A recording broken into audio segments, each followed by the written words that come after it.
നമുക്കൊരു പ്രോബ്ലം നോക്കാം. The velocity time graph of a vehicle is shown. What is a type of motion along O A, along A B, along B C? അടുത്ത പാർട്ടായിട്ട് പറഞ്ഞിട്ടുള്ളത് find distance covered by the vehicle during 2.5 second, 7 second. പിന്നെ പറഞ്ഞിട്ടുള്ളത് calculate the acceleration for O A, O B and B C. Draw the acceleration time graph for the above motion. ഇതൊക്കെയാണ് നമ്മുടെ question ആയിട്ട് തന്നിട്ടുള്ളത്. എങ്ങനെയാണെന്ന് നോക്കാം. ആദ്യത്തെ പാർട്ടിൽ അവർ ചോദിച്ചിട്ടുള്ളത് എന്താണ്? ഒ എയിൽ എങ്ങനെയാണ് മോഷൻ. അപ്പോൾ ഒ എയിലെ മോഷൻ നമ്മൾ നോക്കിയാൽ എന്ത് മനസ്സിലാവും? ഒ എ എന്ന് പറയുന്നത് velocity time graph straight line ആണ്, ചെറിയൊരു പോസിറ്റീവ് സ്ലോപ്പ് ഉണ്ട്. അങ്ങനെ പോസിറ്റീവ് സ്ലോപ്പ് ഉണ്ട് എന്നുണ്ടെങ്കിൽ അവിടെ ഉണ്ടായിരിക്കുന്ന മോഷൻ എങ്ങനെയുള്ള മോഷൻ ആയിരിക്കും? അത് ആക്സിലറേറ്റഡ് മോഷൻ ആയിരിക്കും. നമ്മൾ പഠിച്ചിട്ടുള്ളതാണ്. Velocity time graph straight line with positive slope ആണെങ്കിൽ അത് ആക്സിലറേറ്റഡ് മോഷൻ ആണ്. ഇനി അടുത്ത് ചോദിച്ചിട്ടുള്ള ഏതാണ്? എ ബിയിൽ എങ്ങനെയുള്ള മോഷൻ ആണെന്ന്. എ ബിയിൽ എങ്ങനെയുള്ള മോഷൻ ആണെന്ന് നമ്മൾ നോക്കിക്കഴിഞ്ഞാൽ അറിയാം. എ ബിയിൽ velocity time graph straight line parallel to time axis ആണ്. വെലോസിറ്റി മാറുന്നില്ല അല്ലേ? അങ്ങനെ വെലോസിറ്റി മാറുന്നില്ല എന്നുണ്ടെങ്കിൽ, വെലോസിറ്റി ചേഞ്ച് ചെയ്യുന്നില്ല എന്നുണ്ടെങ്കിൽ നമ്മൾ എന്തെന്ന് പറയും അതിന് ആക്സിലറേഷൻ 0 ആണെന്ന് പറയും. അത് യൂണിഫോം മോഷൻ ആണെന്ന് പറയും. അല്ലെങ്കിൽ നമ്മൾ എന്തെന്ന് പറയും? അത് യൂണിഫോം വെലോസിറ്റിയിൽ പോവുകയാണെന്ന് പറയും. ഇതിലേതെങ്കിലും നമ്മൾ എഴുതിയാൽ മതി. യൂണിഫോം വെലോസിറ്റി എന്ത് ടൈപ്പ് മോഷനാണ്? അത് യൂണിഫോം മോഷനാണ്. അടുത്ത നമ്മൾ ചോദിച്ചിട്ടുള്ളത് ബി സി ചോദിച്ചിട്ടുണ്ടല്ലേ. ബി സി ചോദിച്ചിട്ടുണ്ടെങ്കിൽ നമ്മൾ ബി സി നോക്കുമ്പോൾ എന്താണ്? ഇത് സി. ബി സി നോക്കിക്കഴിഞ്ഞാൽ അത് സ്ട്രെയിറ്റ് ലൈൻ ആണ് വിത്ത് നെഗറ്റീവ് സ്ലോപ്പ്. സ്ട്രെയിറ്റ് ലൈൻ വിത്ത് നെഗറ്റീവ് സ്ലോപ്പ് ആണെങ്കിൽ നമ്മൾ എന്ത് പറയും? അത് നെഗറ്റീവ് ആക്സിലറേഷൻ ഉള്ളതാണ്, റിട്ടാർഡേഷൻ ഉള്ളതാണ്. ആ മോഷൻ എന്ത് മോഷനാണ്? റിട്ടാർഡഡ് മോഷനാണ്. അപ്പോൾ ഇങ്ങനെ ഒരു ക്വസ്റ്റ്യൻ വരുമ്പോൾ നമ്മൾ ആ പഠിച്ച ഗ്രാഫിന്റെ ഒക്കെ ഉപയോഗം എവിടെയാണ് ഉപയോഗപ്പെടുന്നത്, അല്ലെങ്കിൽ നമ്മൾ അപ്ലൈ ചെയ്യുന്നത് എന്നുള്ള കാര്യം നമുക്ക് ഈ ക്വസ്റ്റ്യനിൽ നിന്ന് മനസ്സിലാവും. ഇനി നമ്മൾ നോക്കേണ്ട വേറൊരു കാര്യം എന്ന് വെച്ച് കഴിഞ്ഞാൽ, ഒരു ഗ്രാഫ് എപ്പോൾ വരച്ചാലും അതിൽ ഒരു ആക്സിസിൽ, ഇപ്പോൾ നമ്മൾ Y ആക്സിസിൽ എടുത്തിരിക്കുന്ന വെലോസിറ്റിയാണ്, X ആക്സിസിൽ എടുത്തിരിക്കുന്ന ടൈമാണ്. അവിടെ എന്താണോ എടുത്തിരിക്കുന്നത് എന്നുള്ളത് കൃത്യമായി അവിടെ കാണിച്ചിരിക്കണം. മാത്രമല്ല ആ ഗ്രാഫിൽ ആ സ്കെയിൽ നമ്മൾ ഉപയോഗിച്ചിരിക്കുന്നത് ഈ X ആക്സിസിൽ എന്ത് യൂണിറ്റിലാണ് ടൈമിനെ റെപ്രസെന്റ് ചെയ്യുന്നത്, ആ യൂണിറ്റിനെ ബ്രാക്കറ്റിൽ കാണിക്കണം. ഇവിടെ വെലോസിറ്റി ആണ് മീറ്റർ പെർ സെക്കൻഡിൽ നമ്മൾ സൂചിപ്പിച്ചിരിക്കുന്നതുകൊണ്ട് വി എന്ന് എഴുതിയതിനു ശേഷം ബ്രാക്കറ്റിൽ മീറ്റർ പെർ സെക്കൻഡ് എന്ന് കൊടുത്തു. ഓക്കെ, അപ്പോൾ നമുക്ക് എന്ത് കിട്ടി?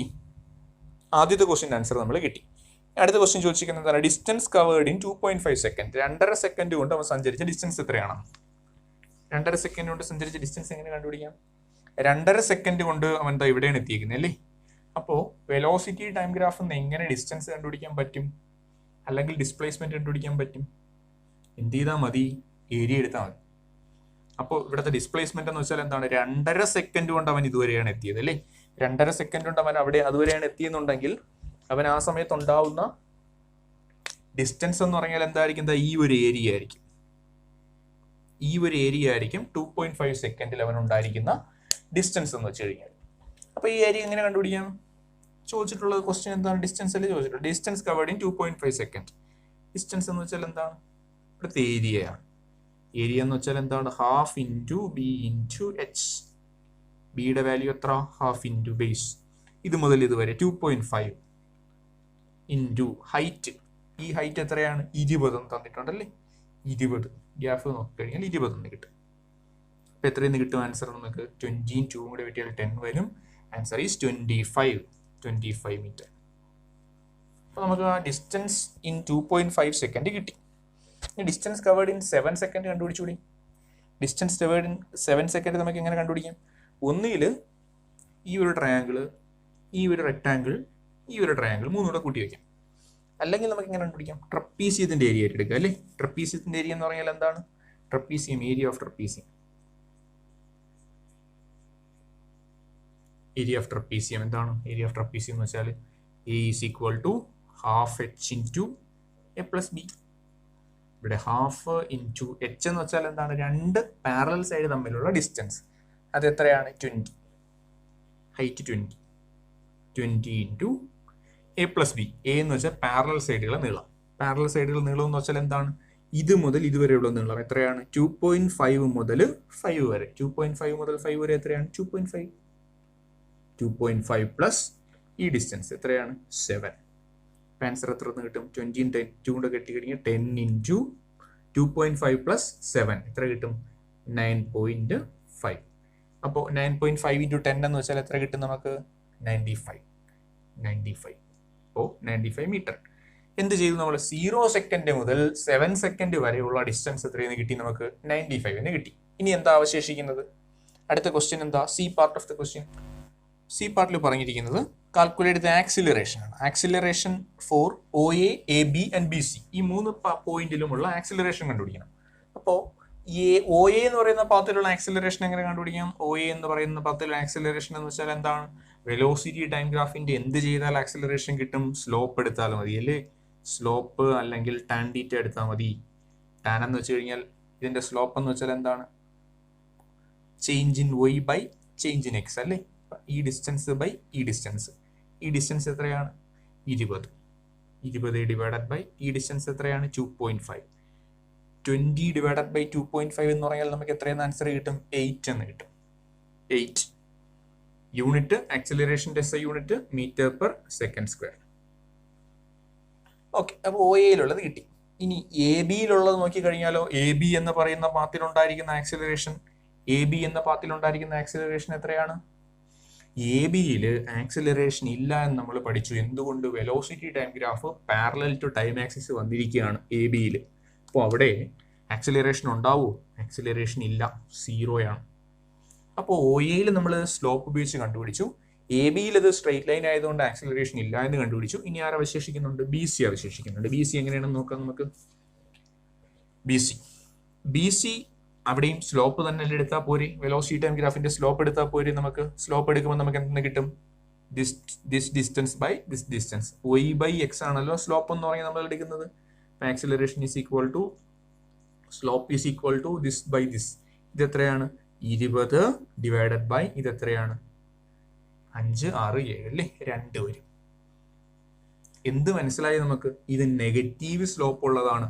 X കൂടുന്ന അനുസരിച്ച് Y കുറഞ്ഞുകൊണ്ടിരിക്കുന്നതാണ്. അപ്പോൾ നമ്മൾ എന്തെടുത്തു? ചേഞ്ച് ഇൻ Y നമ്മൾ നെഗറ്റീവ് ആണ് കൊടുക്കേണ്ടത്. പഠിച്ചു നമ്മൾ മുന്നേ. ഇപ്പൊ എന്താണ്? -20 divided by 2 is -10 with the unit metre per second square. കിട്ടിയേ നമുക്ക് എന്തൊക്കെയാണ്? 3 റീജിയനിലുള്ള ആക്സിലറേഷൻ നമുക്ക് കിട്ടി. OAയിലെ കിട്ടി, AB-യിലത് കിട്ടി, BC-യിലത് കിട്ടി. ഇനി അടുത്ത നമുക്ക് ചോദിച്ചിട്ടുള്ളത് ആക്സിലറേഷൻ ടൈം ഗ്രാഫ് വരയ്ക്കാനാണ് ചോദിച്ചിട്ടുള്ളത്. ആക്സിലറേഷൻ ടൈം ഗ്രാഫ് വരയ്ക്കാൻ ചോദിച്ചിട്ടുണ്ട്. അപ്പോൾ ഇതിൽ നിന്ന് എങ്ങനെയാണ് നമുക്ക് ആക്സിലറേഷൻ ടൈം ഗ്രാഫ് വരയ്ക്കേണ്ടത്? ഇതിൽ നിന്ന് നമ്മൾ ആദ്യം അതേ സ്കെയിൽ തന്നെ എടുക്കുക. സമയമെല്ലാം അതുപോലെ തന്നെ 1, 2, 3, 4, 5, 6, 7, 8. 1, 2, 3, 4, 5, 6, 7, 8 നമ്മൾ എടുത്തിട്ടുള്ളത് ടൈമാണ്. അതിന് നമ്മൾ എടുത്തിട്ടുള്ള യൂണിറ്റ് സെക്കൻഡ് ആണ്. എന്നിട്ട് ബ്രാക്കറ്റിൽ കൊടുത്തു. ഇവിടെ എന്താ? ആക്സിലറേഷൻ ആണ്. നമുക്ക് കിട്ടുന്ന യൂണിറ്റ് എന്തിലാണ്? മീറ്റർ പെർ സെക്കൻഡ് സ്ക്വയറിലാണ്. അത് നമ്മളിവിടെ കാണിച്ചു. ഇനി 0 മുതൽ 2.5 സെക്കൻഡ് വരെ എത്തിയ സമയത്ത് അവനുണ്ടായിരുന്ന ആക്സിലറേഷൻ എത്രയാണ്? OAയിലെ ആക്സിലറേഷൻ ആണ്. നമ്മൾ കണ്ടുപിടിച്ചല്ലോ. അത് എത്രയാണ്? അതിന്റെ വാല്യൂ 8 ആണ്.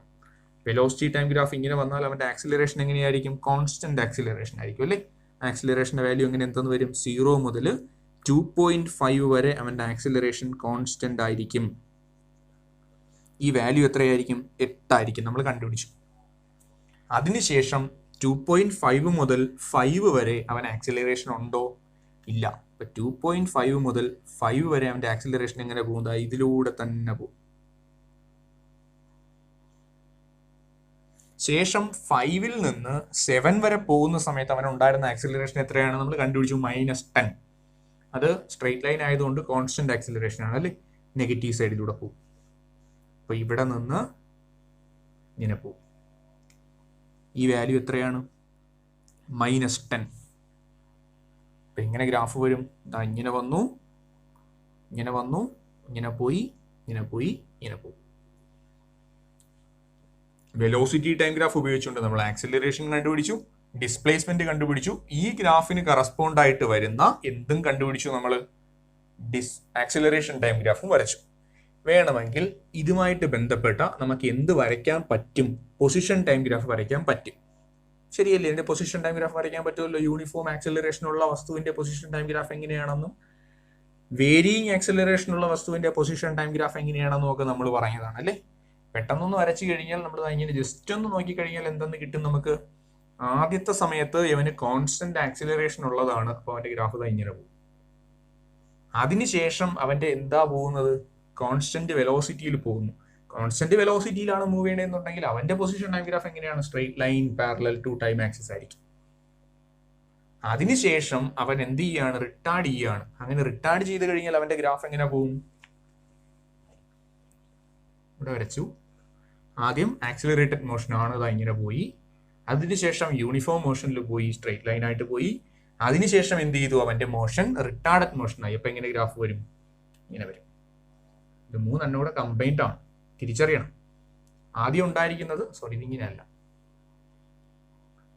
ആക്സിലറേറ്റഡ് മോഷൻ ഇങ്ങനെ പോകും. ആക്സിലറേറ്റഡ് മോഷൻ ഇങ്ങനെ പോകും. അതിനുശേഷം യൂണിഫോം വെലോസിറ്റിയിൽ പോകുന്നു. അപ്പോൾ സ്ട്രെയിറ്റ് ലൈൻ വന്നു. അതിനുശേഷം റിട്ടാർഡഡ് മോഷനാണ് ഇങ്ങനെ പോകുന്നു. ഇത് അതിന്റെ പൊസിഷൻ ടൈം ഗ്രാഫ്. ഈ 3 ഗ്രാഫും അങ്ങനെ ഇങ്ങനെ ചോദിക്കുന്നതാണ്. ഇത് ചോദിച്ചിട്ടില്ല, ഇത് ചോദിച്ചിട്ടുള്ള ക്വസ്റ്റ്യൻ ആണ്. ഓക്കെ, അടുത്ത ക്വസ്റ്റ്യനിലേക്ക് പോകാം. അടുത്ത problem. The figure shows the X-T graph of A body moving along A straight line. Draw the velocity time graph of the body. From the graph, find the displacement in 20 seconds. Question എന്ത് തന്നിട്ടുണ്ട്? X-T graph. X-T graph എന്ന് വെച്ചാൽ position time graph of N object moving along A straight line തന്നിട്ടുണ്ട്. ഇതിന്റെ velocity time graph വരയ്ക്കണം. വരയ്ക്കാമല്ലോ. നമ്മൾ എന്ത് ചെയ്യും? ആദ്യം വെലോസിറ്റി ടൈം എടുത്തു. ഇതിൽ വെലോസിറ്റി, ഇതിൽ ടൈം. ടൈമിന് സെക്കൻഡും വെലോസിറ്റിക്ക് മീറ്റർ പെർ സെക്കൻഡ്. ഇതിന്റെ അതേ സ്കെയിൽ ഉപയോഗിച്ചു. 5, 15, 20. 5, 15, 20. ഓക്കെ, അവർ തന്നിട്ടുള്ള അതേ സ്കെയിലിംഗ് ഉപയോഗിച്ചു. 0 മുതൽ ഈ ഒരു പോയിന്റ് വരെ ഇതിന്റെ മോഷൻ എങ്ങനെയുള്ള മോഷനാണ്? Position time graph straight line ആണ്. അങ്ങനെ position time graph straight line ആണെങ്കിൽ അവൻ മൂവ് ചെയ്യുന്നത് കോൺസ്റ്റന്റ് വെലോസിറ്റിയിലായിരിക്കും, യൂണിഫോം വെലോസിറ്റിയിലായിരിക്കും. 0 മുതൽ 5 വരെ അവന്റെ വെലോസിറ്റി എങ്ങനെയായിരിക്കും? കോൺസ്റ്റന്റ്, വ്യത്യാസം വരുന്നില്ല. 5-ന് ശേഷം 15 വരെ അവന്റെ പൊസിഷൻ ചേഞ്ച് ചെയ്യുന്നുണ്ടോ? ഇല്ല, മാറ്റമില്ല. പൊസിഷൻ ടൈം ഗ്രാഫ് എങ്ങനെ വന്നു? Straight line parallel to time axis വന്നു. അവന്റെ വെലോസിറ്റി ടൈം ഗ്രാഫ് എത്രയായിരിക്കും? വെലോസിറ്റി ഉണ്ടാവില്ല. വെലോസിറ്റി ഉണ്ടാവില്ല എന്നുണ്ടെങ്കിൽ അവന്റെ ഗ്രാഫ് ഏത് വഴി പോവും? 0 വെലോസിറ്റി. അതിനുശേഷം അവന്റെ പൊസിഷൻ ടൈം ഗ്രാഫ് എന്ത് ചെയ്യാണ്? താഴേക്ക് വന്നിരിക്കുകയാണ്. താഴേക്ക് വന്നിരിക്കുകയാണെന്നുണ്ടെങ്കിൽ അവിടെ അവൻ എന്ത് വെലോസിറ്റി ആയിരിക്കും ഉണ്ടായിരിക്കുന്നത്? നെഗറ്റീവ് വെലോസിറ്റി ആയിരിക്കും ഉണ്ടായിരിക്കുന്നത്. എന്ത് വെലോസിറ്റി ആയിരിക്കും? Negative velocity. അവന് നെഗറ്റീവ് വെലോസിറ്റി ആണെന്നുണ്ടെങ്കിൽ ആ വെലോസിറ്റി ഇവിടെയല്ലേ വരുന്നത്? Negative velocity. അപ്പൊ ഗ്രാഫ് എങ്ങനെ വരും? ഇങ്ങനെ ഇങ്ങനെ ഇതുവഴി വന്ന് ഇങ്ങനെ പോകും. ഇതാണ് അവന്റെ വെലോസിറ്റി ടൈം ഗ്രാഫ് എന്ന് വെച്ച് കഴിഞ്ഞാൽ. ഈ വെലോസിറ്റി ടൈം ഗ്രാഫ് അവർ എന്ത് ചോദിച്ചിട്ടുണ്ട്? നമ്മളടുത്ത് അവർ എന്താ ചോദിച്ചിട്ടുള്ളത്? Displacement in 20 second. Displacement in 20 second എന്ന് വെച്ച് കഴിഞ്ഞാൽ ഇവിടെ മുതൽ ഇതുവരെ എത്തിയപ്പോൾ അവന്റെ ഡിസ്പ്ലേസ്മെന്റ് എത്ര? ഗ്രാഫ് നോക്കുമ്പോൾ തന്നെ നമുക്ക് മനസ്സിലാക്കാൻ പറ്റും. ഇവൻ തുടങ്ങിയിടത്ത് തന്നെയാണ് അവസാനിച്ചിരിക്കുന്നത്. ശരിയല്ലേ? ഡിസ്പ്ലേസ്മെന്റ് എന്ന് പറഞ്ഞാൽ, അല്ലെങ്കിൽ ഡിസ്റ്റൻസ് എന്ന് പറഞ്ഞാൽ ഇതാണല്ലോ. അപ്പൊ എന്താ കിടക്കുന്നത്? ഇവിടെ തുടങ്ങി അവിടെ തന്നെ അവസാനിച്ചു. So the displacement is 0. പക്ഷെ ഇവിടെ നമ്മൾ എങ്ങനെ എടുക്കും? ഈ ഒരു ഏരിയ പ്ലസ് ഈ ഒരു ഏരിയ. ഇതാണല്ലോ വെലോസിറ്റി ടൈം ഗ്രാഫിന്റെ ഏരിയ എടുത്തു കഴിഞ്ഞാൽ നമുക്ക് ആരെ കിട്ടും? ഡിസ്പ്ലേസ്മെന്റ് കിട്ടും. അപ്പോൾ നമുക്ക് എങ്ങനെ എടുക്കേണ്ടി വരും? ഈ ഒരു ഏരിയയും ഈ ഒരു ഏരിയയും കൂടെ ആഡ് ചെയ്യുന്നതിന് തുല്യമായിരിക്കും. ഈ ഒരു ഏരിയ എന്ന് വെച്ചാൽ എന്താണ്? നമുക്ക് എങ്ങനെ അറിയാം? ഇവിടത്തെ വെലോസിറ്റി നമുക്ക് അറിഞ്ഞൂടാ. വെലോസിറ്റി കണ്ടുപിടിക്കണം. ഇവിടുത്തെ വെലോസിറ്റി നമുക്ക് എങ്ങനെ കണ്ടുപിടിക്കാടെ? പൊസിഷൻ ടൈം ഗ്രാഫ് എന്ന് വെലോസിറ്റി എങ്ങനെ കണ്ടുപിടിക്കാം? നമുക്ക് ഇത് മുതൽ ഇതുവരെയുള്ള വെലോസിറ്റി സ്ലോപ്പ് എടുത്താൽ മതി. അപ്പോൾ ഈ വെലോസിറ്റി എന്ന് പറഞ്ഞാൽ എത്രയാണ്? സ്ലോപ്പ് എടുത്തു കഴിഞ്ഞാൽ ഇത് എത്രയാണ്? 10/5. ഈ വെലോസിറ്റി എത്രയെന്ന് കിട്ടും? 2 കിട്ടും. ഇവിടത്തെ വെലോസിറ്റി എത്രയെന്ന് കിട്ടും? ഇത് എത്ര തന്നെയാണ്? 10. ഇത് എത്ര തന്നെയാണ്? 5. 10/5. പക്ഷേ അത് നെഗറ്റീവ് ആണ് അല്ലേ? ഇത് -2. ഇത് മുതൽ ഇതുവരെയുള്ള ടൈം എത്രയാണ്? 5. ഇത് മുതൽ ഇതുവരെയുള്ള ടൈം എത്രയാണ്? 5. അപ്പൊ നമുക്ക് ഏരിയ എടുക്കുമ്പോൾ എന്തെന്ന് കിട്ടും? ഇവിടെ 10 എന്നും കിട്ടും, ഇവിടെ -10 എന്നും കിട്ടും, 10 എന്നും കിട്ടും, -10 എന്നും കിട്ടും. ഇപ്പൊ രണ്ട് ഏരിയയും കൂടെ നമ്മൾ ആഡ് ചെയ്ത് കഴിഞ്ഞാൽ എന്തെന്ന് കിട്ടും? 0 എന്ന് കിട്ടും. ഏരിയ നെഗറ്റീവ് എടുത്താൽ നിങ്ങൾക്ക് ഒരു കൺഫ്യൂഷൻ ഉണ്ടായേക്കാം. ഏരിയ നമ്മൾ നെഗറ്റീവായിട്ടും പോസിറ്റീവായിട്ടും സങ്കല്പിക്കുന്നുണ്ട്. അത് നമ്മൾ കുറച്ചുകൂടെ മുന്നോട്ട് പോകുമ്പോഴത്തേക്ക് ഏരിയയുടെ ഡയറക്ഷനൊക്കെ നമ്മൾ പറയും. ഏരിയൽ വെക്ടർ എന്നൊക്കെ പറയും, നമ്മൾ പറയും മുന്നോട്ട് കൂടെ. അപ്പോൾ ഇതിന്റെ ഇവിടുത്തെ ഏരിയ എന്ന് പറഞ്ഞാൽ എത്രയാണ്? 10ഉം ഇവിടുത്തെ ഏരിയ എന്ന് വെച്ചാൽ -10ഉം ആണ്. 10ഉം -10ഉം വന്നാൽ ടോട്ടൽ ഏരിയ എന്ന് പറഞ്ഞാൽ എന്തെന്ന് കിട്ടും? സീറോ എന്ന് കിട്ടുന്നു. അങ്ങനെ ടോട്ടൽ ഏരിയ സീറോ എന്ന് കിട്ടിക്കഴിഞ്ഞാൽ നമുക്ക് എന്തെന്ന് കിട്ടും? ഡിസ്പ്ലേസ്മെന്റ് സീറോ എന്ന് കിട്ടും. എന്താ നമ്മൾ പറഞ്ഞത്? ഇവിടെ നിന്ന് displacement in 2 second, displacement in 2 second എന്ന് വെച്ചാൽ എന്തിന് തുല്യമാണ്? ഏരിയയ്ക്ക് തുല്യമാണ്. ഏരിയ എന്ന് പറഞ്ഞാൽ എന്താണ്? 2 × 5 പ്ലസ് -2 × 5. Answer is 10 - 10 = 0. ഏരിയ 0 എന്ന് വെച്ച് കഴിഞ്ഞാൽ ഡിസ്പ്ലേസ്മെന്റ് എത്ര വന്നു? 0 വന്നു എന്നതിന്റെ അർത്ഥം. ഇപ്പൊ 2 ക്വസ്റ്റ്യൻ നമ്മൾ ചെയ്തു. ഗ്രാഫിൽ നിന്ന് എങ്ങനെയാണ് സോൾവ് ചെയ്യുന്നത് എന്ന് വരുന്ന 2 ക്വസ്റ്റ്യൻ ചെയ്തു. അടുത്ത ക്വസ്റ്റ്യൻ, അടുത്ത് നമുക്ക് പഠിക്കേണ്ടത് ഫ്രീ ഫോൾ ആണ്. ഫ്രീ ഫോൾ എന്താണ്? ഫ്രീ ഫോൾ എന്ന് ചോദിച്ചു കഴിഞ്ഞാൽ എൻ്റെ കയ്യിൽ ഇപ്പോൾ ഒരു പേന ഉണ്ട്. ഈ പേന ഞാൻ ഡ്രോപ്പ് ചെയ്യുന്നു. അങ്ങനെയെങ്കിൽ ഇവിടെ നടക്കുന്ന ഫ്രീ ഫോൾ ആണ്. എൻ്റെ കയ്യിലുള്ള പേന താഴേക്ക് ഡ്രോപ്പ് ചെയ്യും. അപ്പോൾ അതെന്ത് ചെയ്തു? താഴെ വീഴുന്നുണ്ടെങ്കിൽ അതിനെ വിളിക്കുന്ന പേരാണ് ഫ്രീ ഫോൾ. അപ്പോൾ ഇതൊരു ഫ്രീ ഫോളാണ്. ഇനിയിപ്പോൾ ഞാൻ എൻ്റെ പേന താഴേക്ക് എറിഞ്ഞു. ഇതൊരു ഫ്രീ ഫോൾ അല്ല. പേന എടുത്തു, താഴേക്ക് എറിഞ്ഞു. അതൊരിക്കലും ഒരു ഫ്രീ ഫോൾ അല്ല. അപ്പോൾ എന്താണ് ഫ്രീ ഫോൾ എന്ന് ചോദിച്ചു കഴിഞ്ഞാൽ നമ്മൾ എന്തെന്ന് പറയും? ഒരു ഫ്രീ ഫോൾ ആണ്, ഫ്രീ ഫോൾ അല്ല. എന്താ രണ്ടും തമ്മിലുള്ള വ്യത്യാസം? ഒരെണ്ണത്തിനെ താഴേക്ക് പോയത് ഭൂമി അതിനെ വലിച്ചത് കൊണ്ട് മാത്രമാണ്. രണ്ടാമത് താഴേക്ക് പോയത് എന്തുകൊണ്ടാണ്? ഭൂമി താഴോട്ട് വലിച്ചത് കൊണ്ടും ഞാൻ അതിനെ താഴേക്ക് എറിഞ്ഞത് കൊണ്ടുമാണ്. അപ്പോൾ ആദ്യം നടന്നത് ഫ്രീ ഫോൾ, രണ്ടാമത് നടന്നത് ത്രോയാണ്, എറിയുന്നതാണ്. അപ്പോൾ ഫ്രീ ഫോൾ എന്ന് വെച്ചാൽ എന്താണ്? ഒരു വസ്തു ഭൂമിയുടെ ആകർഷണം കൊണ്ട് മാത്രം താഴേക്ക് പോകുന്നുണ്ട് എന്നുണ്ടെങ്കിൽ it is called a free fall. ഇംഗ്ലീഷിൽ എങ്ങനെ പറയാം? If a body moves under the influence of gravity only, if a body moves under the influence of gravity only it is called a free fall. അപ്പോൾ എൻ്റെ കയ്യിലിരിക്കുന്ന പേന ഞാൻ അങ്ങ് വിടുന്ന സമയത്ത് അവൻ താഴേക്ക് പോയതിൻ്റെ കാര്യം ബിക്കോസ് ഓഫ് എർത്ത്. അതാണ് ഫ്രീ ഫോൾ. അങ്ങനെ ഒരു വസ്തു ഫ്രീലി ഫോളിങ് ആണെന്നുണ്ടെങ്കിൽ, ഫ്രീലി ആയിട്ടൊരു വസ്തു താഴേക്ക് വരുന്നുണ്ട് എന്നുണ്ടെങ്കിൽ ആ ഒരു ഒബ്ജക്റ്റിന് ഉണ്ടാവുന്ന യൂണിഫോം ആക്സിലറേഷനെ വിളിക്കുന്ന പേരാണ് acceleration due to gravity. Acceleration due to gravity. ഈ ആക്സിലറേഷൻ ഡ്യൂ ടു ഗ്രാവിറ്റി കാരണം ഇതൊരു ആക്സിലറേറ്റഡ് മോഷൻ ആവും. ശരിയല്ലേ? താഴേക്ക് വന്നുകൊണ്ടിരിക്കുമ്പോൾ ആക്സിലറേഷൻ കൂടിക്കൊണ്ടിരിക്കും. ആക്സിലറേഷൻ ഉണ്ടായിക്കൊണ്ടിരിക്കും.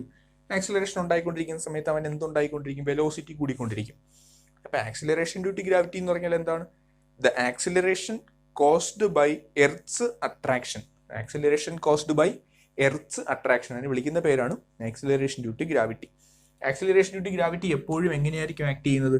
വെർട്ടിക്കലി ഡൗൺവേർഡ്സ് ആയിരിക്കും, നേരെ താഴേക്കായിരിക്കും. വെർട്ടിക്കലി ഡൗൺവേർഡ്സ് ആയിരിക്കും acceleration due to gravity act ചെയ്യപ്പെടുന്നത്. അത് എങ്ങോട്ടാണ് ആക്ട് ചെയ്യപ്പെടുന്നതെന്ന് കുറച്ചും കൂടെ വ്യക്തമായിട്ട് പറഞ്ഞാൽ ഭൂമിയുടെ സെന്ററിലേക്കാണ് acceleration due to gravity act ചെയ്യപ്പെടുന്നത്.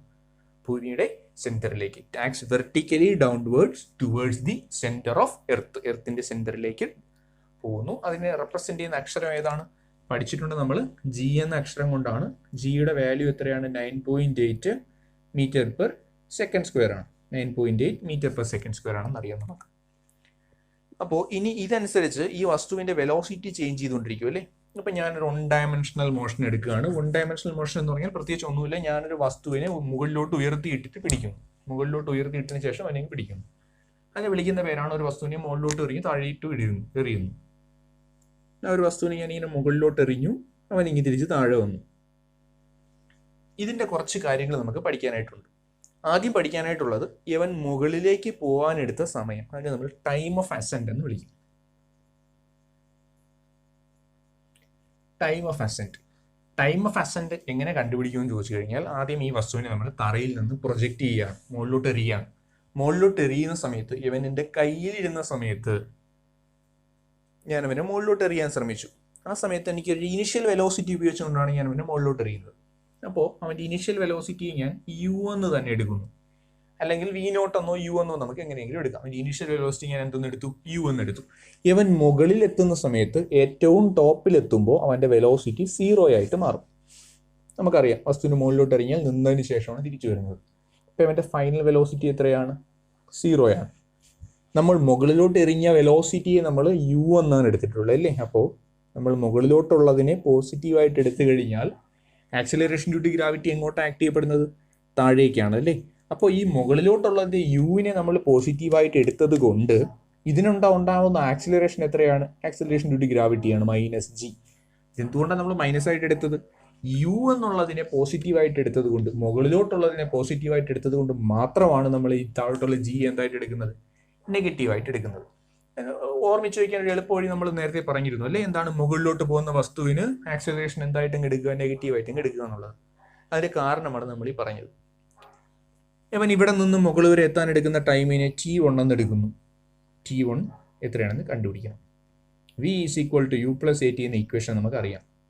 V എന്ന് വെച്ചാൽ എത്രയാണ്? 0 ഈസ് ഈക്വൽ ടു യു എന്ന് വെച്ചാൽ യു തന്നെയാണ്, പ്ലസ് എക്ക് പകരം മൈനസ് ജി ഇൻറ്റു T1.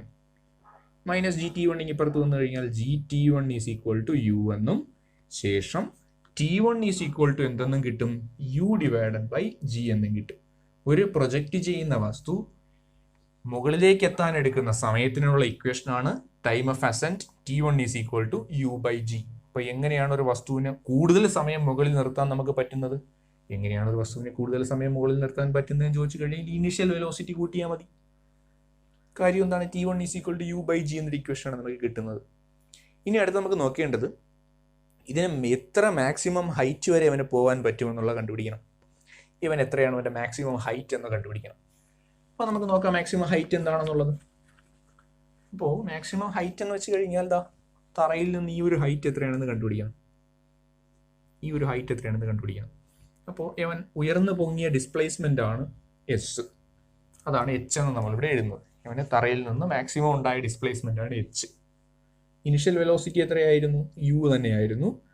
തറയിൽ നിന്നും ഏറ്റവും ടോപ്പ് എത്തുന്ന സമയത്ത് ആ മൊമെന്റിൽ അവന്റെ ഫൈനൽ വെലോസിറ്റി എത്രയാണ്?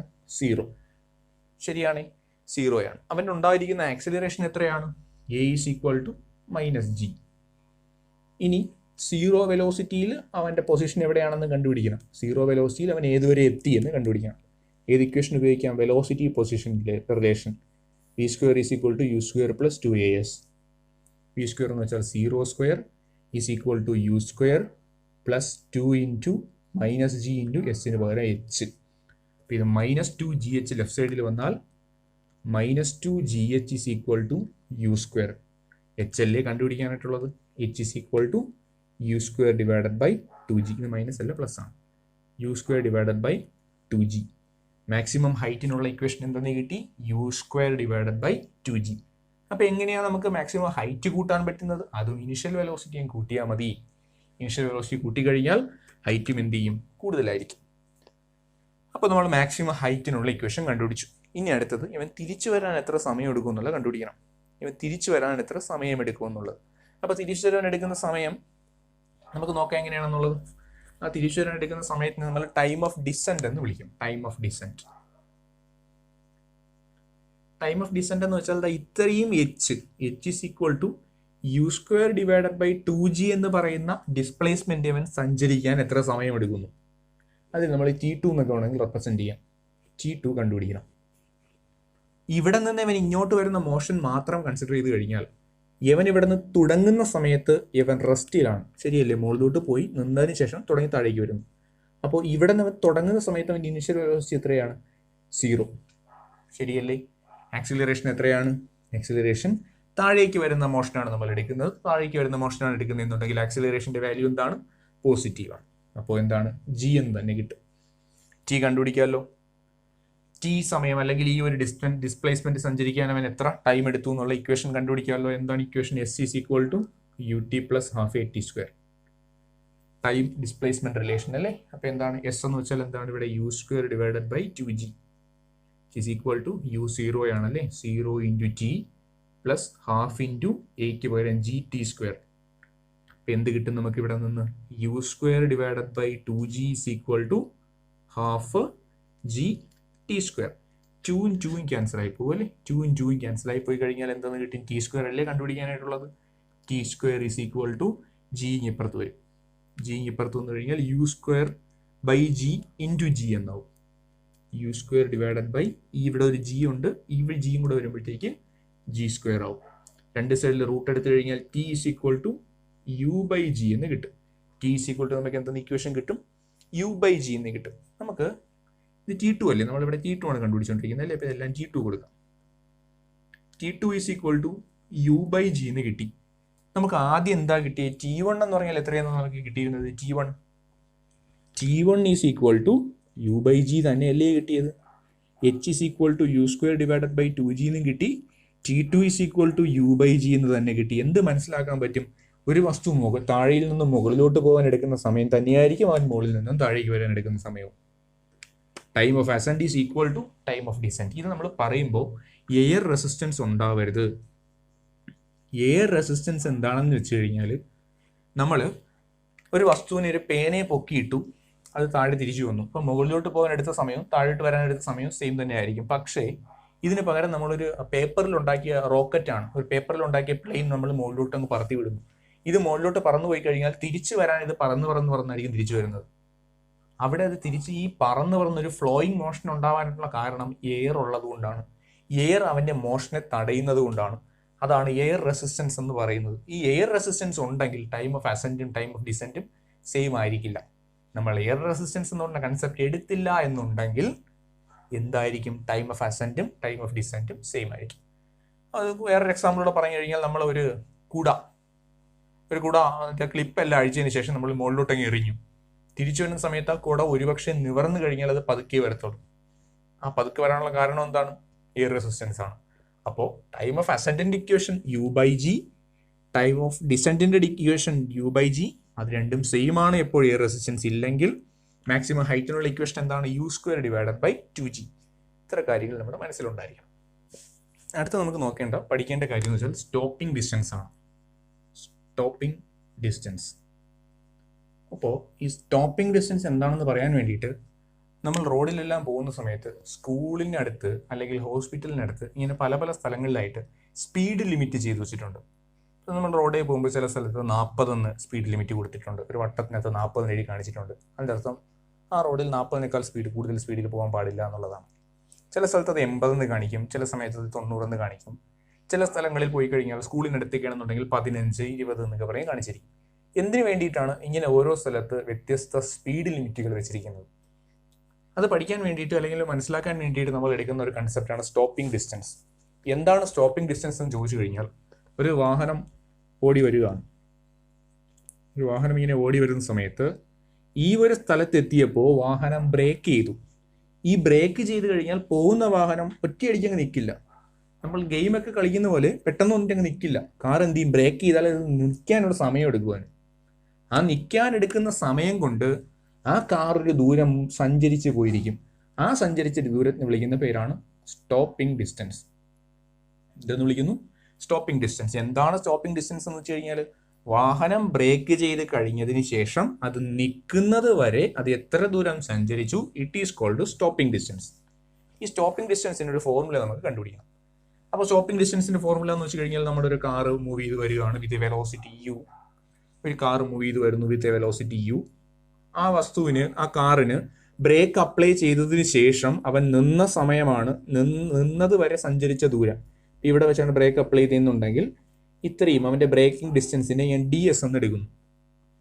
അവൻ്റെ ഡിസ്പ്ലേസ്മെന്റ് എന്ന് പറഞ്ഞാൽ അപ്പോൾ എത്രയായിരിക്കും? ds ആയിരിക്കും. ആ ബ്രേക്കിംഗ് ഡിസ്റ്റൻസ് സഞ്ചരിച്ച ശേഷം അവൻ നിൽക്കും. ദാറ്റ് മീൻസ് അവൻ്റെ ഫൈനൽ വെലോസിറ്റി എത്രയാണ്? 0. ആ ബ്രേക്കിംഗ് ഡിസ്റ്റൻസ് അവൻ പോകുന്ന വസ്തു നിൽക്കണമെന്നുണ്ടെങ്കിൽ അവന് ഓപ്പോസിറ്റ് ഡയറക്ഷനിൽ ഒരു ആക്സിലറേഷൻ ഉണ്ടായിരിക്കും. ഈ ഓപ്പോസിറ്റ് സൈഡിൽ അല്ലെങ്കിൽ നെഗറ്റീവ് ഡയറക്ഷനിൽ ഒരു ആക്സിലറേഷൻ ഉണ്ടായെങ്കിൽ മാത്രമേ അവൻ എന്ത് സംഭവിക്കൂ? സ്റ്റോപ്പ് ചെയ്യാൻ പറ്റും, സ്പീഡ് ഇല്ലാതെയാക്കാൻ പറ്റും, വെലോസിറ്റി ഇല്ലാതെയാക്കാൻ പറ്റും. അപ്പോൾ അവൻ്റെ ഒരു ആക്സിലറേഷൻ ഉണ്ടായിരിക്കും, a എന്ന ആക്സിലറേഷൻ. അപ്പോൾ ഈ ആക്സിലറേഷൻ സത്യത്തിൽ ഇത് നമ്മൾ നെഗറ്റീവ് സൈൻ കൊടുത്ത് പഠിച്ച് വരേണ്ടത്, ഞാനത് കൊടുക്കുന്നില്ല. അതിന് ആക്സിലറേഷൻ a എന്ന് കിട്ടുന്നു. u എന്ന് പറയുന്ന വെലോസിറ്റി അവൻ ഉണ്ടെന്നുണ്ടെങ്കിൽ അതിന് ഓപ്പോസിറ്റ് ഡയറക്ഷനിൽ വെലോസിറ്റി ആക്സിലറേഷൻ ഉണ്ടായെങ്കിൽ മാത്രമേ അവനെ സ്റ്റോപ്പ് ചെയ്യാൻ പറ്റൂ. വേണമെങ്കിൽ നമുക്കിവിടെ a ഇട്ട് പഠിക്കാം, അല്ലെങ്കിൽ -a ഇട്ട് പഠിക്കാം. അതെങ്ങനെയാണ് നിങ്ങളുടെ സ്കൂളിൽ ടീച്ചർ പഠിപ്പിക്കുന്നത് അതനുസരിച്ച് മുന്നോട്ട് പോകുക. കാര്യം അതിൽ കുറച്ച് കാര്യങ്ങളുണ്ട്. അപ്പോൾ ഇത് കറക്റ്റ് ആയിട്ടുള്ള മെത്തേഡ് ഞാൻ പറഞ്ഞുതരാം. ഇനിഷ്യൽ വെലോസിറ്റി uവും സ്റ്റോപ്പിംഗ് ഡിസ്റ്റൻസ് dsഉം അവൻ്റെ ഫൈനൽ വെലോസിറ്റി 0യും അവന് ആ സമയത്ത് ഉണ്ടാകുന്ന ആക്സിലറേഷൻ എന്തെന്നും എടുത്തു? -a എന്നും എടുത്തു. സ്റ്റോപ്പിംഗ് ഡിസ്റ്റൻസ് എങ്ങനെ കണ്ടുപിടിക്കാം? By the equation v square is equal to u square plus 2as അല്ലേ? v square is equal to u square plus 2as. അപ്പോൾ എന്താണ് വിയുടെ value? 0. 0 square is equal to യുന് വരെ u തന്നെയാണ്. u സ്ക്വയർ പ്ലസ് 2 ഇൻറ്റു എക്ക് പകരം -a into stopping ഡിസ്റ്റൻസിന് ds എന്ന് എടുത്തു. ഈ 2 × -a × ds എന്തെന്ന് എഴുതാം? u² - 2a ds എന്ന് എഴുതാം. നിങ്ങൾ ഇപ്പുറത്ത് കൊണ്ടുവന്നു കഴിഞ്ഞാൽ 2a ds = u² എന്ന്. ds അല്ലേ കണ്ടുപിടിക്കേണ്ടത്? ds = stopping distance. ds = u² divided by 2a. ds = u² divided by എന്തെന്ന് കിട്ടും? 2a എന്ന് കിട്ടും. എന്ത് മനസ്സിലാക്കാൻ പറ്റും നമുക്ക്? സ്റ്റോപ്പിംഗ് ഡിസ്റ്റൻസ് കുറഞ്ഞിരിക്കുന്നതാണോ കൂടുതലായിട്ടിരിക്കുന്നതാണോ നല്ലത്? സ്റ്റോപ്പിംഗ് ഡിസ്റ്റൻസ് പരമാവധി കുറഞ്ഞിരിക്കണം അല്ലേ? കാര്യം നമ്മളൊരാളിനെ കാണുമ്പോൾ ആ കാണുന്ന ആളിൻ്റെ അടുത്ത് പെട്ടെന്ന് ബ്രേക്കിൽ നമ്മൾ കാലെടുത്ത് വെച്ച് കഴിഞ്ഞാൽ ആളിനടുത്ത് എത്തുന്നതിന് മുമ്പ് വാഹനം നിൽക്കണം. അപ്പോൾ ബ്രേക്കിംഗ് ഡിസ്റ്റൻസ് എത്രയും കുറഞ്ഞു കഴിഞ്ഞാൽ അത്രയും നല്ലതാണ്. അപ്പോൾ ബ്രേക്കിംഗ് ഡിസ്റ്റൻസ് കുറയ്ക്കാൻ വേണ്ടി എന്തേ ചെയ്യാൻ പറ്റൂ? u² ഡിവൈഡഡ് ബൈ 2a ആണ്. ഒന്നുകിൽ റിട്ടാർഡേഷൻ ഫോഴ്സ് ഭയങ്കരമായിട്ട് കൂട്ടണം, എയുടെ വാല്യൂ കൂട്ടണം. അതിന് വേണ്ടിയിട്ടാണ് നമുക്ക് വാഹനത്തിന് നല്ല ടയറെല്ലാം ഉപയോഗിക്കുന്നത്. നല്ല വീതിയുള്ള ടയറൊക്കെ ഉപയോഗിച്ച് കഴിഞ്ഞാൽ വാഹനം പെട്ടെന്ന് സ്റ്റോപ്പ് ആവും. അല്ലെങ്കിൽ എന്താണ്? ഇനിഷ്യൽ വെലോസിറ്റി കുറയ്ക്കണം. ഈ ഇനിഷ്യൽ വെലോസിറ്റി കൂടുന്നതനുസരിച്ച് ഭയങ്കരമായ രീതിയിൽ സ്റ്റോപ്പിംഗ് ഡിസ്റ്റൻസ് കൂടിക്കൊണ്ടിരിക്കും. അതുകൊണ്ട് തന്നെയാണ് സ്കൂളിനടുത്തൊക്കെ വെലോസിറ്റി ഭയങ്കരധികം കുറച്ച് വെച്ചിരിക്കുന്നത്, സ്പീഡ് ഭയങ്കരമായിട്ട് കുറച്ച് വെച്ചിരിക്കുന്നത്. കാര്യം ഈ സ്കൂളിനടുത്തൊക്കെ പോകുമ്പോൾ കൊച്ചുകുട്ടികളും വലിയ കുട്ടികളും നിങ്ങളായാലും പെട്ടെന്ന് റോഡിലേക്ക് എടുത്തിറങ്ങും. കൂട്ടുകാരെല്ലാം സംസാരിച്ചുകൊണ്ടിരിക്കുമ്പോൾ റോഡിലേക്ക് പെട്ടെന്ന് എടുത്ത് ചാടും. ആ പെട്ടെന്ന് എടുത്ത് ചാടുന്ന സമയത്ത് വണ്ടി പെട്ടെന്ന് നിർത്തണമെന്നുണ്ടെങ്കിൽ എന്ത് ചെയ്തേ മതിയാവൂ? അവൻ പതുക്കെ സഞ്ചരിച്ചേ മതിയാവൂ. ഇനിഷ്യൽ വെലോസിറ്റി കുറവായിരിക്കണം. അങ്ങനെ ഇനിഷ്യൽ വെലോസിറ്റി കുറവാക്കാൻ വേണ്ടിയിട്ടാണ് സ്കൂളിനടുത്തും ഹോസ്പിറ്റലിനടുത്തെല്ലാം എന്ത് ചെയ്യുന്നത്? സ്പീഡ് ലിമിറ്റ് വളരെയധികം കുറച്ച് വെച്ചിരിക്കുന്നത്. അപ്പോൾ എന്താ സ്റ്റോപ്പിംഗ് ഡിസ്റ്റൻസ് എന്ന് വെച്ച് കഴിഞ്ഞാൽ? സ്റ്റോപ്പിംഗ് ഡിസ്റ്റൻസ് എന്ന് വെച്ച് കഴിഞ്ഞാൽ ബ്രേക്ക് അപ്ലൈ ചെയ്തതിന് ശേഷം വാഹനം നിൽക്കാൻ എടുക്കുന്ന ദൂരം. It is called stopping distance. അതിന്റെ ഇക്വേഷൻ എന്താണ്? ds = u² divided by 2a. അതിന് എന്തിന് ഡയറക്ട്ലി പ്രൊപ്പോർഷനിലാണ് അത്? വെലോസിറ്റി കൂടി കഴിഞ്ഞാൽ സ്റ്റോപ്പിംഗ് ഡിസ്റ്റൻസ് കൂടിക്കൊണ്ടിരിക്കും. ഇനി നമുക്ക് അടുത്ത് നോക്കേണ്ട വേറൊരു ടൈമാണ് റിയാക്ഷൻ ടൈം. റിയാക്ഷൻ ടൈം എന്ന് വെച്ച് കഴിഞ്ഞാൽ നമ്മൾ റോഡിൽ ഒരു വാഹനം ഓടിച്ചുകൊണ്ട് പോകുന്നു, അല്ലെങ്കിൽ എന്തെങ്കിലും ഒരു ആക്ഷൻ, ഇപ്പോൾ പറയാൻ എളുപ്പത്തിന് വേണ്ടിയിട്ട് നമ്മൾ റോഡിൽ ഒരു വാഹനം ഓടിച്ചുകൊണ്ട് പോവുകയാണ്. ഈ റോഡിൽ ഒരു വാഹനം ഓടിച്ചുകൊണ്ട് പോകുന്ന സമയത്ത് നമ്മളിങ്ങനെ വാഹനം ഓടിച്ചുകൊണ്ട് പോകുന്നു, പെട്ടെന്ന് ഒരു പട്ടിയോ പൂച്ചയോ എന്തെങ്കിലും റോഡിന് കുറുക്കെടുത്ത് ചാടി. ഈ ഒരു പട്ടിയോ പൂച്ചയോ റോഡിന് കുറുക്കെടുത്ത് ഇങ്ങനെ ചാടുന്നുണ്ടെങ്കിൽ നമ്മൾ എന്ത് ചെയ്യണം? ആദ്യം ഈ പൂച്ചയോ പട്ടിയോ റോഡിന് കുറുകെ പോകുന്നത് നമ്മൾ കാണണം. കണ്ടതിന് ശേഷം നമ്മുടെ കണ്ണ് അതിന് സിഗ്നൽ ബ്രെയിനിലേക്ക് എത്തിക്കണം. ബ്രെയിൻ അതിൽ നിന്നൊരു സിഗ്നൽ കാലിലേക്ക് കൊടുക്കണം. ആ കാല് എന്നതിന് ശേഷം മാത്രമാണ് നമ്മൾ ബ്രേക്കിലേക്ക് കാലെടുത്ത് വെക്കുന്നത്. ഇവിടെ വണ്ടി ഓടിക്കുന്ന ആൾ ബ്രേക്കിലേക്ക് കാലെടുത്ത് വെക്കുന്നത് അതിന് ശേഷമായിരിക്കും. അങ്ങനെ നമ്മൾ കണ്ടതിന് ശേഷം ആ ബ്രേക്ക് ചെയ്യാൻ എടുക്കുന്ന സമയം അതിന് വിളിക്കുന്ന പേരാണ് റിയാക്ഷൻ ടൈം. ബ്രേക്ക് ചെയ്യാനെന്നല്ല പറയേണ്ടത്. നമ്മളൊരു വസ്തു കണ്ടതിന് ശേഷം അല്ലെങ്കിൽ ഒരു ഒബ്സ്റ്റക്കിൾ കണ്ടതിന് ശേഷം ആക്ഷൻ എടുക്കാൻ എടുക്കുന്ന സമയം അതിനെ വിളിക്കുന്ന പേരാണ് റിയാക്ഷൻ ടൈം. ഈ റിയാക്ഷൻ ടൈം എന്ന് വെച്ചാൽ നമ്മുടെ റിഫ്ലക്സ് ആക്ഷൻ, നമ്മൾ സ്കൂളിലൊക്കെ പഠിച്ചിട്ടുള്ള റിഫ്ലക്സ് ആക്ഷൻ പ്രകാരം പെട്ടെന്ന് തന്നെയാണ് നമുക്ക് ആക്ഷൻ എടുക്കാൻ പറ്റും. പക്ഷേ വാഹനത്തിന്റെ സ്പീഡ് കൂടുന്നതനുസരിച്ച് എഫിഷ്യൻസി കുറഞ്ഞുകൊണ്ടിരിക്കും. ഇതുകൊണ്ടാണ് മദ്യപിച്ച് വാഹനം ഓടിക്കലെന്ന് പറയുന്നതിന്റെ പ്രധാന കാരണം. ഈ മദ്യപിച്ച് വാഹനം ഓടിച്ചു കഴിഞ്ഞാൽ റിയാക്ഷൻ ടൈം വളരെയധികം കുറയും. റിയാക്ഷൻ ടൈം വളരെയധികം കുറഞ്ഞു കഴിഞ്ഞാൽ എന്താണ്? ഒരാളിനെ കണ്ടു കഴിഞ്ഞ് അതിനുശേഷം നമ്മൾ ബ്രേക്കിലേക്ക് കാലെടുത്ത് വെക്കാൻ എടുക്കുന്ന സമയം ഒരുപാട് കൂടുതലായിരിക്കും. റിയാക്ഷൻ ടൈം ഭയങ്കരമായിട്ട് കൂടും. റിയാക്ഷൻ ടൈം ഭയങ്കരമായിട്ട് കൂടിക്കഴിഞ്ഞാൽ എന്ത് ചെയ്യും? ആക്ഷൻ നമ്മൾ എടുക്കാൻ സമയവും ഒരുപാട് എടുക്കും. അപ്പോൾ ആക്സിഡന്റുകൾ പെട്ടെന്നുണ്ടാവും. ഇതാണ് പറയുന്നത് alcohol increases the reaction time. Alcohol എന്ത് ചെയ്യുന്നു? റിയാക്ഷൻ ടൈം കൂട്ടുന്നു. അതിൻ്റെ ഒന്നും ആവശ്യം നമുക്കില്ല. നമുക്ക് വേണ്ട ഒരൊറ്റ കാര്യം, റിയാക്ഷൻ ടൈം എന്ന് വെച്ചാൽ എന്താണ്? ഒരു ആക്ഷൻ കണ്ടതിന് ശേഷം നമ്മൾ റിയാക്ഷൻ എടുക്കുന്ന സമയം വിളിക്കുന്ന പേര് റിയാക്ഷൻ ടൈം.